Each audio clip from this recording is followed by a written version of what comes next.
आज फिर से हम लोग आए हैं जजमेंट सिंप्लीफाइड जो हमारा है सिंप्लीफाइड जजमेंट एक कोशिश है कि हम जो इम्पोर्टेंट जजमेंट है पूरी दुनिया भर में जो डिस्कोर्स चल रहे होते हैं जो बातचीत चल रही होती है उसके इर्द गिर्द जो चीजें होती है उसको हम आपके सामने रखने की एक कोशिश करते हैं।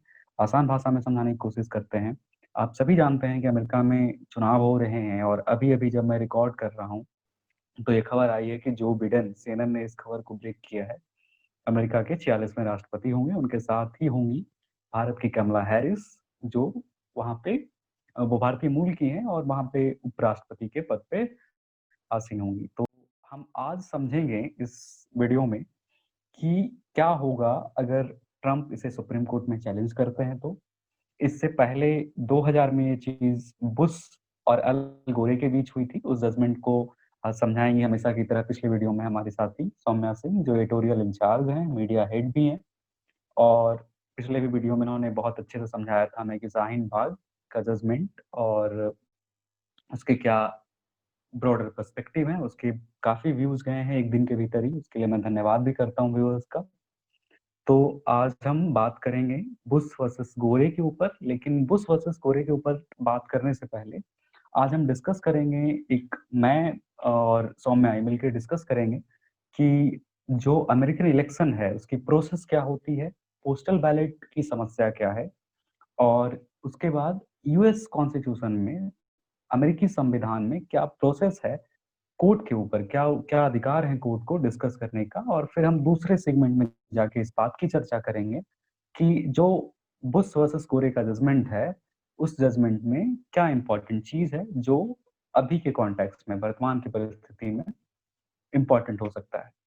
तो हम आसान भाषा में ये बताना चाहेंगे कि 538 इलेक्टोरल कॉलेज हैं पूरे अमेरिका में और उस 538 इलेक्टोरल कॉलेज में कैसे विनर डिसाइड होता है, उसकी प्रोसेस ये होती है कि हर स्टेट के पास अपना एक सर्टेन एक निश्चित संख्या होती है और उसकी एक संख्या इलेक्टोरल कॉलेज कहलाती है। और वो संख्या कैसे निर्धारित होती है? वो पॉपुलेशन के बेसिस पे निर्धारित होती है। मतलब उस पार्टिकुलर जगह की आबादी क्या है? जैसे अगर फिलाडेल्फिया है, फिलाडेल्फिया वहाँ पे एक जगह है, अगर फिलाडेल्फिया बहुत बड़ा है, तो उसमें इलेक्टोरल कॉलेज ज़्यादा होगा, उसकी वैल्यू ज़्यादा होगी। जॉर्जिया है, उसके कंपैरिज़न में छोटा है, तो वहाँ छोटा इलेक्टोरल कॉलेज होगा। अब देखिए कि इसमें पेचीदा क्या होता है, इसमें कॉम्प्लिकेशन कहाँ आता है? तो आपने देखा होगा कि 2016 में क्या हुआ कि पॉपुलर वोट में हिलेरी क्लिंटन ने हरा दिया डोनाल्ड ट्रंप को। अब पॉपुलर वोट में हराने के बाद भी हिलेरी क्लिंटन राष्ट्रपति नहीं बन सकी। तो इलेक्टोरल कॉलेज के माध्यम से भी यानी स्टेट के बेसिस पे जो वोट होते हैं उस बेसिस के ऊपर भी किसी कैंडिडेट को हराया जा सकता है।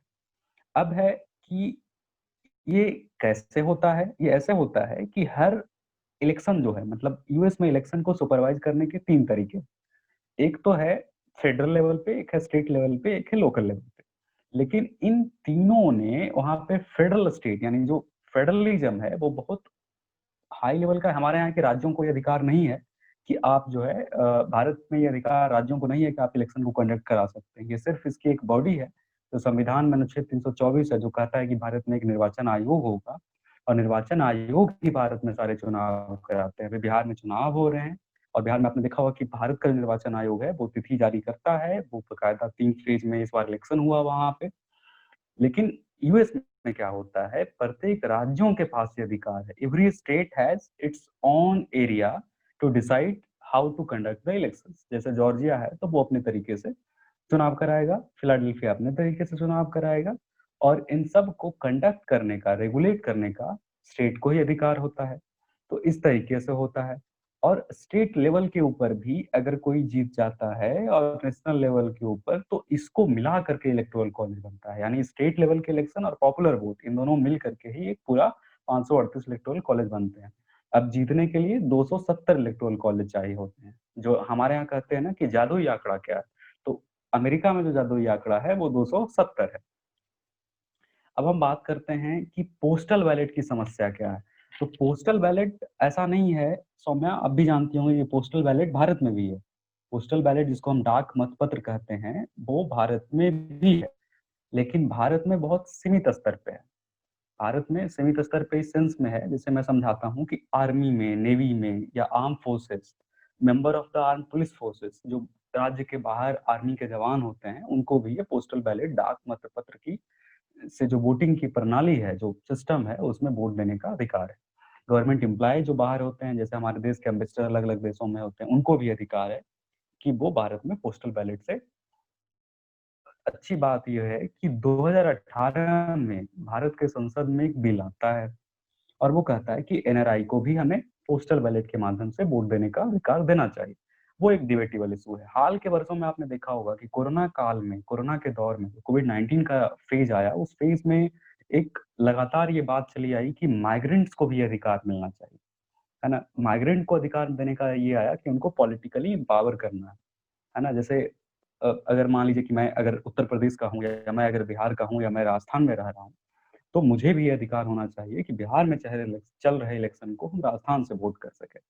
तो एक कानून है जिसका हम ज़िक्र करेंगे और इसका लिंक भी हम आपको डिस्क्रिप्शन में दे देंगे, वो है inter state migrant workman regulation of employment and conditions of service act. मतलब अंतर्राज्यीय जो माइग्रेंट हैं, यानी जो इधर से उधर इधर से उधर रोज़गार और शिक्षा के लिए जाने वाले लोग हैं और जो वर्कमैन हैं, जो कामगार लोग हैं, उनके सैलरी को, उसके भत्ता को रेगुलेट करने का जो अधिनियम है 1979 का, वो ये अधिकार देता है कि पॉलिटिकली भी एम्पावर्ड करना है आपको, राजनीतिक तौर पे भी ऐसे समूह को सशक्त करना है। अब हम बात करते हैं कि पोस्टल बैलेट अमेरिका में जो है, क्या उसमें वोटिंग फ्रॉड हो सकता है? हो सकता है या नहीं हो सकता है? इसके बाद हम फिर अमेरिकी सुप्रीम कोर्ट के अधिकार पे बात करेंगे, फिर सौम्य आपको बताएँगे कि जॉर्ज वर्सेस जॉर्ज बुश और अल गोरे के जजमेंट में क्या हुआ, उसके फैक्ट क्या थे और फिर हम इस पूरे डिस्कोर्स को पॉलिटिकल क्वेश्चन के ऊपर भी ले जाएँगे कि जुडिशियल रिव्यू होना चाहिए या नहीं होना चाहिए। तो अब समझिए इस बात को कि पोस्टल बैलेट जो है उससे वोटिंग फ्रॉड हो सकता है। 2 दिन पहले बीबीसी में एक लेख आता है जिसमें इस बात का ज़िक्र होता है कि उसमें एक एक रिसर्च है जिसको कोट किया जाता है, जिसको मैं यहाँ पे कहूँगा बताऊँगा आप लोगों को कि ब्रेनन सेंटर ऑफ जस्टिस एक सेंटर है, एक रिसर्च सेंटर है जो कहती है कि रेट ऑफ वोटिंग फ्रॉड यानी वोटिंग फ्रॉड का जो रेट है, वो 0.0009 है। यानी बहुत आप वोटिंग फ्रॉड के अंदर रख सकते हैं। तो ये बात तो है, लेकिन ऐसा नहीं है कि व वोटिंग के जो फ्रॉड के जो केसेज़ हैं, यानी जो इलेक्टोरल फ्रॉड के केसेज़ हैं, वो नहीं हैं। हैं लेकिन रेयर हैं। जैसे आइसोलेटेड केसेज़ मिलने की बात कही गई है, वर्जीनिया में कही गई है, ऐसे बहुत सारे स्टेट हैं जहाँ पे आइसोलेटेड केसेज़ वोटिंग फ्रॉड में मिलने की बात कही गई है। लेकिन बड़े स्तर पे किसी इलेक्टोरल फ्रॉड की बात आज तक नहीं कही गई। अब देखिए भारत में क्या होता है कि भारत में पोस्टल बैलेट को लेके विरोध होता है। लेकिन बात का नहीं होता है कि पोस्टल बैलेट लीगली एक्सेप्टेबल है या पोस्टल बैलेट के लीगल एक सवाल नहीं। पोस्टल बैलेट लीगल है, सवाल इस चीज़ पे ऊपर है कि का यूज़ आप किस तरीके से करते हैं। नहीं अपोज़िशन पार्टीज़ का है, जैसे बिहार में क्या हुआ इस बार कि 65 साल के लोगों को पोस्टल यूज़ करने का अधिकार निर्वाचन आयोग जो हमारा इलेक्शन कमीशन है, अब हम फिर से याद करें दर्शकों को इलेक्शन कमीशन प्रावधान हमारे संविधान में 324 में की गई है। हमारे यहाँ एक ही निर्वाचन आयोग है, उसके राज्य इकाई होती है, राज्य निर्वाचन आयोग और राष्ट्रीय निर्वाचन आयोग। ये 2 तरह की इकाई होती है जो राज्यों में और राष्ट्र में इलेक्शन कराने के लिए उत्तरदायी होती है, रिस्पॉन्सिबल होती है। तो इलेक्शन कमीशन को विपक्षी पार्टियों ने कहा कि आप हमसे पूछ तो लेते। तो कंसल्टेशन की बात यहाँ पे है। अगर कंसल्टेशन से पोस्टल बैलेट की यूज़ की गई है, तो अब देखिए ईवीएम से जब चुनाव होते हैं, तो ईवीएम पे सवाल है और जो पार्टियाँ ईवीएम पे सवाल करती है, वो कहती है पोस्टल बैलेट से इलेक्शन होना चाहिए। तो यही एक डिबेट है और पूरी दुनिया में इस चीज़ को लेकर एक बात चल रही है। हम चाहेंगे कि और भी आगे के वीडियोज़ में एक अलग आपको समझाएँ कि पोस्टल बैलेट की लीगलिटी और इल्लीगलिटी इंडिया में किस तरीके से है। फिलहाल हम लोग बात कर रहे हैं अमेरिकी चुनाव के ऊपर। अमेरिकी चुनाव के नतीजे धीरे-धीरे साफ भी हो रहे हैं, जैसा कि हमने कहा कि जो बिडेन अगले राष्ट्रपति होंगे। तो उसमें क्या पेच आ सकता है? क्या कॉम्प्लिकेशन आ सकता है संभावित अगर ट्रम्प ने जैसा कहा है कि हम चैलेंज करेंगे, तो उसके ऊपर बात चल रही है। तो इससे पहले कि सौम्या इसको डिस्कस करें, हम आपको बताएँगे कि आर्टिकल 3 जो है यूएस कॉन्स्टिट्यूशन का, वो जुडिशियल पावर सुप्रीम कोर्ट को देता है। जुडिशियल रिव्यू का पावर देता है। मैरवरी वर्सेस मैडिसन बहुत सेलिब्रेटेड केस है, बहुत इसके बारे में बहुत चर्चा की जाती है। जो लॉ स्टूडेंट हमें देखेंगे या जो लॉ स्टूडेंट क्लैट के पार्टिसिपेंट्स का एक अच्छी बात हुई कि पहले वीडियो के बाद क्लैट के पार्टिसिपेंट्स ने काफ़ी अच्छा फीडबैक दिया, कहा कि हमें ये मदद कर सकता है। तो उनके लिए मैं ये बात बताना चाहूँगा कि मैरवरी वर्सेस मेडिसन जो है, जिस तरीके से भारत में हम केशवानंद भारती की बात करते हैं या भारत में हम ए.के. गोपालन की बात करते हैं, तो अमेरिकी जो रिस्पोंडेंट्स में यानी यूएस के जो केस के जो रिस्पोंडेंट्स हैं, जो कॉन्स्टिट्यूशनल जो रिस्पोंडेंट्स है, उसमें इसका जो है बहुत इंपॉर्टेंट रोल है। मैरवरी वर्सेस मेडिसन में क्या हुआ, चीफ जस्टिस मार्शल ये कहते हैं कि मैं इसको अंग्रेजी में पढ़ता हूँ कि court had the authority to void national and state law, यानी कोर्ट के पास ये अधिकार है कि वो किसी स्टेट या किसी नेशनल लॉ को, राष्ट्रीय स्तर पे बनाए गए किसी कानून या राज्य स्तर पे बनाए गए किसी कानून को वाइड कर सकता है, खत्म कर सकता है, निरस्त कर सकता है। इस केस में हमने कहा कि हर स्टेट के अपने लॉज हैं, यूएस कॉन्स्टिट्यूशन। अब आप व्हाइट हाउस के वेबसाइट को देखें, जो अमेरिकी राष्ट्रपति का ऑफिस है, उनके वेबसाइट को पढ़ेंगे तो वहां है कि यूएस कॉन्स्टिट्यूशन और लॉज जो है हर स्टेट को इलेक्शन को रेगुलेट करने का अधिकार देता है। तो यहाँ वही बात कह रही है, मारवरी वर्सेस मेडिसन में वही बात कही गई कि हालांकि संविधान ये अधिकार देता है कि आप जो है इस इलेक्शन को अपने तरीके से रेगुलेट कर सकते हैं, नियंत्रित कर सकते हैं, लेकिन इसके ऊपर भी कोर्ट है और कोर्ट कहती है कि इस लॉज को, जिस जो लॉ ही आपको अधिकार दे रहा है, उसको वॉइड करने का अधिकार मेरे ऊपर है। तो जो बात यहाँ भारत में सुप्रीम कोर्ट कहती है इंटरप्रिटेशन की, वो बात वहाँ अमेरिकी सुप्रीम कोर्ट कहती है। अब सौम्या आपको बताएंगे जॉर्ज बुश वर्सेस अल गोरे के केस में क्या हुआ। जॉर्ज बुश 2000 में वहां पे राष्ट्रपति बनते हैं और वो बताएंगी कि जॉर्ज बुश वर्सेस गोरे का जजमेंट आज के प्रेजेंट कॉन्टेक्स्ट में कैसे रेलेवेंट है। सौम्या। सो जैसे कि राजेश ने बताया कि आज हम जो अमेरिका में चुनाव हो रहे हैं उससे रिलेटेड कुछ बात करने जा रहे हैं। तो मैं आपको 20 साल पहले के ज़माने में ले जाना चाहती हूँ, जिस टाइम पे ये जजमेंट दिया गया यूएस सुप्रीम कोर्ट में। तो एक हमारे एंड सितंबर में अगर हम देखेंगे तो डोनाल्ड ट्रंप का स्टेटमेंट आया था कि हम सुप्रीम कोर्ट के दरवाजे नॉक करेंगे और देखेंगे कि इस इलेक्शन का क्या काउंट होता है। और 18 घंटे पहले ही जॉर्जिया ने बोला है कि वो रिकाउंटिंग के लिए आगे जाना चाहेगा। तो हम इस पे बात करते हैं, जैसे राजेश ने बताया बुश वर्सेस जो गोर के बारे में। तो इस केस को लीगल स्कॉलर ने एक जुडिशियल बोला गया है कि लीगल स्कॉलर बोलते हैं कि ये केस एक बहुत ही बढ़िया एग्जाम्पल है फॉर जुडिशियल मिसबिहेवियर। क्यों बोलते हैं हम आगे जानेंगे। तो इस केस में होता क्या है, बेसिकली मैं आपको थोड़ा छोटे छोटे शब्दों में और पार्ट में डिवाइड करके बताती हूँ इस केस में क्या क्या होता है। तो इस केस में जो यूएस का सुप्रीम कोर्ट है उसने 2000 में हुए इलेक्शन में 3 बार इंटरफेयर किया था। किस तरीके से किया है वो मैं आपको बताती हूँ। तो सबसे पहले क्या होता है कि 20 साल पहले जो कोर्ट है यूएस का सुप्रीम कोर्ट, जब फ्लोरिडा में रिकाउंटिंग हो रही थी उस टाइम उसने एंटर किया और बोला कि नहीं, रिकाउंटिंग नहीं करनी है। ठीक है, 2000 प्रेसिडेंशियल इलेक्शन में रिकाउंटिंग नहीं करनी है। क्यों नहीं करनी है मैं आपको आगे बताऊंगी। अब जो यूएस का जो कोर्ट है उसका उसका जो कॉन्स्टिट्यूशन है एज वेल एज जो फेडरल लॉ है, दोनों बताता है कि जब भी कोई डेडलॉक है तो उन मैटर्स में कांग्रेस के पास पावर है कि वो मैटर रिजॉल्व करे। कोर्ट के पास कोई पावर नहीं है। लेकिन इस केस में हम देखेंगे कि कोर्ट ने कैसे जुडिशियल रिव्यू एक हथियार बनाया, और हम बोलते हैं ना पार्टिसनशिप, एक ऐसी पॉलिटिकल पार्टी को हेल्प किया या फिर प्रमोट किया जिससे उसका लिंक था। जी सौम्य, किसी एक राजनीतिक दल को समर्थन देने की बात आप कर रही हैं, पार्टिजनशिप, राजनीतिक समर्थता की बात कर रही हैं। जी जी राजेश, तो इस केस में होता क्या है कि जो फ्लोरिडा का सुप्रीम कोर्ट है वो 2000 में ऑर्डर करता है कि that manual recount of ballets for the 2000 presidential election were required in all Florida countries where intervotes had not been subjected to manual tabulation.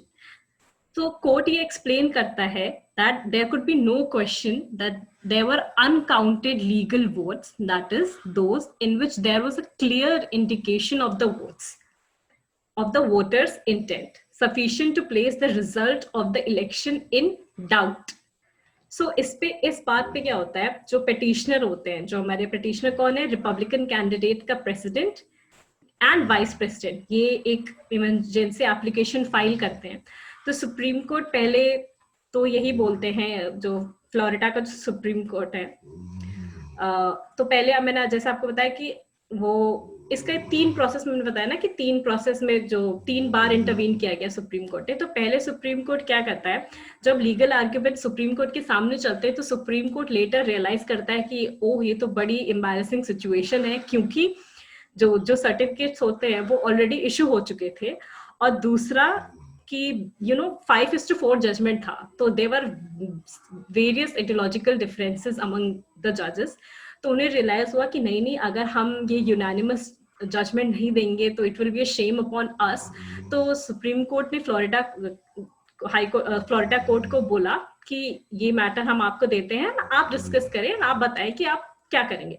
Then Florida का जो सुप्रीम कोर्ट है, it ordered a statewide recount of ballots, and the ratio of the decision was 4:3. Now again this matter went before the US Supreme Court, जिसमें again ये दूसरी बार US Supreme Court के पास ये matter गया, और court used its discretionary power of certiorari, and in this court, and then they granted a temporary stay of all recounts in Florida. So इस तरीके से कोर्ट ने, मतलब इसमें साफ हम बोलते हैं ना कि सेपरेशन ऑफ पावर है। तो जब लेजिस्लेचर, जुडिशरी, एग्जीक्यूटिव जो है, तीनों पावर जब लेजिस्लेटेड हो चुकी हैं, सब कुछ है कि हाँ आपके दायरे में ये है, आपके दायरे में ये है, और आपके दायरे में ये है, फिर भी जब एक बोथ कॉन्स्टिट्यूशन और फेडरल लॉ दोनों बोलता है कि जब इस मैटर में, इलेक्शन के मैटर में कोई डेडलॉक हो, तो ये मैटर केवल कांग्रेस ही डील करेगा। तो इसमें supreme court all of a sudden अपना जुडिशियल रिव्यू जो पावर है वो लाती है, और इस मैटर में इन्वॉल्व होके ये जजमेंट देती है। तो अभी मैंने जैसे आपको बताया कि जॉर्जिया अगेन बोल रही है कि हम रिकाउंटिंग करेंगे, और अभी कुछ समय पहले ही डोनाल्ड ट्रंप ने अपना 6th जज, जिनका नाम है एमी कोनी बैरेट, 6 रिपब्लिकन अपॉइंटेड जज हैं। तो हमें पता है कि जब 6 रिपब्लिकन अपॉइंटेड जज हैं, तो ट्रंप अच्छे से जानते हैं कि अगर ये मैटर सुप्रीम कोर्ट में जाएगा तो जजमेंट किसके फेवर में होगा। तो हमें यही देखना है कि क्या हिस्ट्री अपने आप को दोबारा रिपीट करती है, क्या यूएस सुप्रीम कोर्ट वो फिर से एक एरर रिपीट करेंगे, जिसके लिए वो काफी शेमफुल है। जो उस टाइम के जो देन जस्टिस थे, जब ये केस डिस्कस हुआ, तो वो एक वॉशिंगटन डीसी में एक स्कूल में भी गए, एक कॉलेज में गए, जहाँ स्टूडेंट को वो बात करते हुए दिखते हैं कि इस जजमेंट से, मतलब अगर आप ये जजमेंट पढ़ेंगे तो मैं इस जजमेंट, कहीं आपको नहीं लगेगा कि ये जजमेंट इन्फ्लुएंस है by any particular political party और बाय एनी पार्टिसनशिप। हाउएवर इसको लीगल स्कॉलर्स ऐसे मानते हैं कि हमें तो यही लगता है कि क्या वो जज ये भी कहेंगे कि वो सांता क्लॉस या फिर टूथ फेरी में भी विश्वास रखते हैं क्या। तो ये जजमेंट काफी एम्बैरेसिंग है, और अगेन अगर ट्रंप इस जजमेंट को सुप्रीम कोर्ट में लेके जाते हैं तो हमें यही देखना है कि क्या सुप्रीम कोर्ट फिर से जुडिशियल रिव्यू लेके अपनी पावर, लेजिस्लेचर का जो पावर है उसमें इनक्रोच करता है कि नहीं। तो हम देखेंगे कि क्या होता है इस केस में। अगर ट्रंप, जैसे जॉर्जिया ने बोला है कि वो रिकाउंटिंग करवाएंगे, तो क्या, और ट्रंप ने भी एंड सितंबर में बोला है कि वो कोर्ट के दरवाजे नॉक करेंगे, तो ये तो वक्त बताएगा कि क्या सुप्रीम कोर्ट अपनी पिछली गलतियों से, यूएस सुप्रीम कोर्ट अपनी पिछली गलतियों से कुछ सीखा है या नहीं सीखा है, या वो अपनी हिस्ट्री दोबारा रिपीट करेगा। जी राजेश। धन्यवाद आपका सौम्या, आपने हमें जजमेंट को और सबके लिए इतना आसानी से समझाया। बुश वर्सेस गोरे, अभी जबकि हम बता रहे हैं कि आज 7 तारीख है, 7 तारीख को 11 बजे के आसपास हम रिकॉर्ड कर रहे हैं, और हम बताएं कि जो बिडेन वहाँ पे जीत चुके हैं। एसोसिएट प्रेस के आंकड़े के मुताबिक 284 सीटों पे उनकी लीड है, और लगभग ये तय है कि वो अमेरिका के अगले राष्ट्रपति होंगे, इसमें अब कोई शक नहीं है। लेकिन अगर बुश वर्सेस गोरे जैसी स्थिति आती है, तो जैसा सौम्या ने भी बताया कि जो अभी रिसेंट अपॉइंटी जज हैं उनकी, हमें एक चीज और याद रखना चाहिए अभी कि जो रूथ जिन्सबर्ग हैं, जस्टिस जिन्सबर्ग, जिनका अभी देहांत हुआ था कुछ महीने पहले, वो बड़ी जानी-मानी जज थीं और वो भी इस बुश वर्सेस जो गोरे का जजमेंट था उसमें वो हिस्सा थीं। और ये देखिए कोइंसिडेंस ही है कि उनके मरने के बाद जो जगह खाली हुआ है, उस जगह पे ट्रम्प ने अपने ही एक जज को बैठाया है। तो आप समझिए कि जो लॉ और पॉलिटिक्स का जो बाउंड्री है, जिसे हम कहते हैं कि राजनीति और कानून के बीच एक रेखा होनी चाहिए, वो रेखा पूरी दुनिया भर में मिटती नज़र आ रही है। हम अपने भी देश में देख रहे हैं कि जिस तरीके से जस्टिस अरुण मिश्रा ने पार्टिशनशिप की बात अ, सामने ने रखी है और मैं कुछ आर्टिकल का लिंक भी इस वीडियो के नीचे रखूँगा जो आप लोग पढ़ सकते हैं, कि जस्टिस अरुण मिश्रा के रिटायरमेंट के ऊपर जिस तरीके से बात कही गई कि जो पॉलिटिकल लेगेसी छोड़ के जा रहे हैं सुप्रीम कोर्ट के भीतर जस्टिस मिश्रा, उसके ऊपर काफ़ी बातचीत हुई। तो ये जॉर्ज वर्सेस बुश को सिर्फ़ हम इस सीमित दायरे में नहीं देखें कि अमेरिकी चुनाव के मद्देनज़र अमेरिकी चुनाव के पर्सपेक्टिव से वहाँ पे क्या इसका इम्पोर्टेंस है। हम इस तरीके से भी देखें कि जॉर्ज बुश और अल गोरे का जो जजमेंट है, उसमें जो रेखा खींच दी गई राजनीति और कानून के बीच, जो 5 कंज़र्वेटिव जज अपने आप को ये समझ लेते हैं कि वो ही डिटरमाइन करेंगे कि इलेक्शन का आउटकम क्या होगा। आप देखेंगे कि वहाँ पे प्रोटेस्ट होता है और लोग कहते हैं let the people decide the president, मतलब आप लोगों को ये दीजिए कि वो अपने राष्ट्रपति को चुनें। ये कोर्ट का काम नहीं है कि वो राष्ट्रपति को बैठ के चुनेगा। तो एक अलग टसल देखने को हमें मिलता है लोकतंत्र के भीतर। बट एक और इम्पोर्टेंट चीज़ है जिसपे हम आप दर्शकों को आसान भाषा में और समझाना चाहेंगे हम और सौम्या, कि अमेरिकी चुनाव का क्या प्रभाव होगा पूरे दुनिया में बढ़ते जो ऑथेंटिज़्म है, जिसके ऊपर बात की जाती है कि जो है निरंकुशता बढ़ रही है, एक तरह की तानाशाहीता बढ़ रही है। और 2 किताब जो हम सुझाना बताना चाहेंगे, वो किताब है कि हाउ डेमोक्रेसी डाई और लोकतंत्र से तानाशाही। ये जिन सार की किताब है, इन दोनों का लिंक भी हम आपको वीडियो के नीचे दे देंगे। और मैं दर्शकों से भी चाहूँगा कि इस किताब को भी समझने के लिए जल्द ही हम लोग एक नया सीरीज़ लाने जा रहे हैं द पल्प रीडर करके, और द पल्प रीडर में हम आपको किताबों के भीतर की बारीकियों को समझाने की कोशिश करेंगे। तो इसमें बहुत अच्छे से इस बात का ज़िक्र किया गया है कि जो राइट विंग है, जिसको हम दक्षिणपंथी विचारधारा कहते हैं, जिसका प्रसार पूरी दुनिया में फैल रहा था और भारत भी उससे अछूता नहीं है। आप देख रहे हैं कि आए दिन किस तरीके से जो है झूठ का और झूठ जो है और अब आपने देखा होगा कि कल जब राष्ट्रपति ट्रम्प, उस कल तक तो इनकम्बेंट राष्ट्रपति थे, अब अभी नहीं है क्योंकि अब हमारे पास अमेरिका में एक नए राष्ट्रपति का ऑलमोस्ट गठन हो गया है।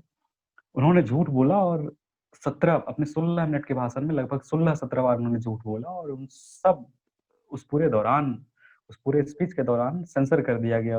कई टीवी चैनलों ने उस स्पीच को सेंसर कर दिया।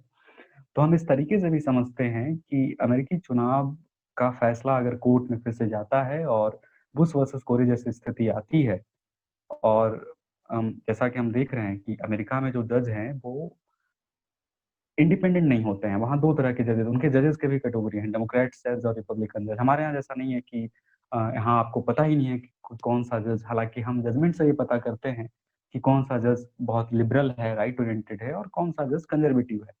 लेकिन अमेरिका में ये चीज़ बहुत क्लियर है, वहाँ रेखा खींच दी गई है कि आप डेमोक्रेट्स हैं, आप रिपब्लिकन हैं। और जो अभी स्ट्रेंथ भी पता चल रहा है, उस हिसाब से ये कहना बेईमानी नहीं होगा कि हो सकता है कि जो जीते हुए राष्ट्रपति हैं, उनके खिलाफ कुछ हो जाए, लेकिन ये बहुत अभी तक मुझे मैं मेरा ये पर्सनल बिलीव है, व्यक्तिगत मेरा ओपिनियन है कि ऐसी स्थिति नहीं होगी और जो बिडेन राष्ट्रपति होंगे। इसका एक कारण ये भी है कि अमेरिका में एक नियम है कि वहाँ पे ही रिकाउंटिंग होती है, जहाँ वोट का मार्जिन 0.1% होता है। अगर उससे ज़्यादा है तो वोट की रिकाउंटिंग नहीं होती है और लगभग जो बिडेन जहाँ-जहाँ जीते हैं, बड़े-बड़े स्टेट्स जो उन्होंने जीता है, वहाँ पे मार्जिन बहुत अधिक है। कुछ जगहों पे बहुत कम अंतर से वो जीते हैं और वहाँ पे जैसा कि सौम्या ने भी पहले बताया कि जॉर्जिया में रिकाउंटिंग हो गई है ऑलमोस्ट। 98% वोट वहाँ पर हम जब बात कर रहे हैं उससे 1 घंटे पहले यानी 10 बजे के आस-पास 98% वोटिंग वहाँ काउंट हो गई है। तो ये था हमारा सिम्प्लिफाइड जजमेंट, जहाँ पे हम बात कर रहे थे कि जॉर्ज बुश और अल गोरे का जो जजमेंट है, अमेरिका में चुनाव की जो प्रणाली है, वो किस तरीके से काम करती है। अमेरिका, अगर आपको अमेरिकी चुनाव के बारे में, अमेरिकी संविधान के बारे में और जानने का मौका है तो आप ज़रूर कमेंट करें, हमें बताएँ किस तरह के कंटेंट आप पसंद करेंगे, आपके लिए नॉलेजेबल होगा, आपके ज्ञान को बढ़ाएगा और आप किस तरह के सुझाव हमें देना चाहते हैं। हर तरह के सुझाव को हम लोग मानेंगे और हम आपको आसान भाषा में, आपकी अपनी भाषा में ये समझाने की कोशिश करेंगे कि भारत के अलग-अलग मुद्दों में संविधान, अधिकार या अलग-अलग राजनीतिक विषयों पे सामाजिक विषयों पे क्या हो सकता है, क्या कानून है और क्या जजमेंट है, क्या सुप्रीम कोर्ट का जजमेंट है, इन सबको आपके लिए आसान भाषा में हम लेके आएँगे। आप हमें देखें, सब्सक्राइब करें, लाइक भी करें और कमेंट सेक्शन में ये ज़रूर बताएँ कि आपके क्या विचार हैं, आप किस चीज़ पे देखना चाहेंगे। और आप क्योंकि हम कहते हैं ना कि it's voter who decide the fate, उसी तरीके से it's consumer who decide the fate of the product. So अगर आप इसे प्रोडक्ट भी मान रहे हैं, तो ये आप हैं जो ये डिसाइड करेंगे कि इसका वैलिडिटी कितना होगा। तो इसी तरीके से हम अगले वीडियो भी जल्द लेके आएँगे। अगर कोई अगले वीडियो के लिए भी सुझाव है कि किस चीज़ पे हमें वीडियो बनाना चाहिए, तो उस तरीके से हम आपको बताएँगे। अमेरिकी चुनावों को भी या अमेरिकी सिस्टम को, जो कांग्रेस और सीनेट के भी चुनाव साथ-साथ हो रहे थे, तो उसको भी अगर आपको समझना है, तो उस तरीके से हमें बताएँ। हम कोशिश करेंगे आपको समझाने का। धन्यवाद। मैं राजेश रंजन अपने साथी सौम्या सिंह के साथ सोशियोलीगल लिटरेरी के मंच से जजमेंट सिम्प्लीफाइड के लिए बात कर रहा था। शुक्रिया।